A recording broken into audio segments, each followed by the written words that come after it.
бүгін тежедік, ұттық құндық деген сөздестірдім. Бірақ мен оны білмедім, сондырып беріңізші. Жарайды қызым, сен ұлттық құндылық дегенді түсінбеген екенсің ғой.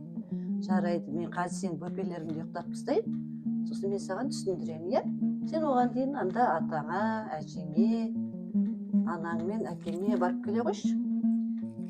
Жарайды әже, ата, сіз не оқып отырсыз?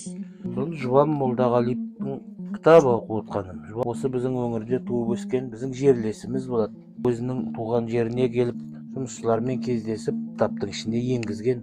Сол кісінің бірі менің әкем Есенғалиев Қайыржан деген кісі. Бұл кітаптар біздің шаңырағымыздың құнды заттары. Әжең туралы мақала жазылған. Ата, күндіз деген не сонда? Құнды зат дегеніміз бағалы деген сөз. Түсіндім, ата. Мен де оны өскенде оқып шығатын боламын.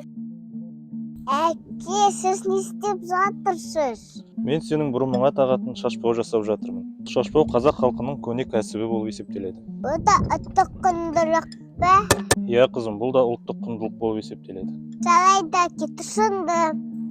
Анасым, қандай әдемі бас киім, оны кімге арнап тігіп отырсыз?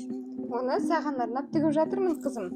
Бұл қазақ қыздарының ұлттық бас киімі тақия деп аталады. Тақияны қыздарға тек қана сәндік үшін ғана емес, тәрбиесін көрсету үшін, ұлттық болмысын көрсету үшін кигізген.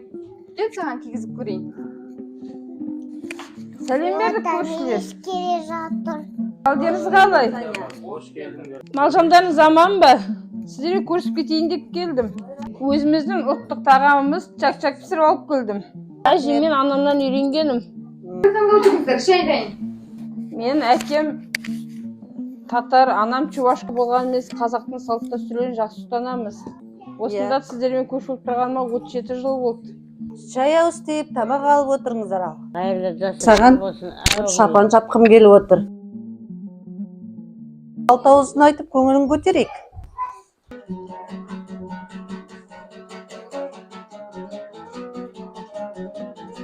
Міне қызым, атаңа барып ең құнды нәрселермен таныстың. Қонақжайлық қасиетіміз, өнеріміз, мәдениетіміз. Бұл біздің ұлттық құндылығымыз қызым. Ендеше түсінгеніңді айта қойшы маған. Ұлттық құндылық қасымыла, атадан қалған асыл дала. Дырым-дырым, шаткастырым, бәрі маған жақын дала. Жарайсың жаным.